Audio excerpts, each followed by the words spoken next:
அக்காளின் மகளுக்கு கேட்டதை நான் கொடுப்பேன். மனசில் இப்ப அல்லாடி கிடக்கிற ஆசையை நான் முடிப்பேன்.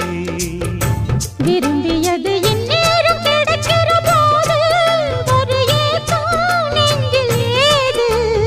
எல்லோர்க்கும் நினைத்தது போலே மன வாழ்க்கை வாய்த்திடாது. எப்போதும் ஒருவனை எண்ணி தவித்தேன், இப்போது நான் அதை கண்டுபிடித்தேன். கெட்டி மேளம் கேட்கும் நேரம் கூட மாமனோட.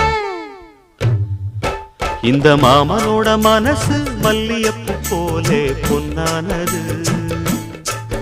இந்த வண்ணமயில் அதனால் எண்ணியது போலே பூச்சூடுது. புத்தால கொடுமையும் கூடி வருது, சந்தோஷ நினப்பொரு கோடி வருது. சொல்ல வார்த்தை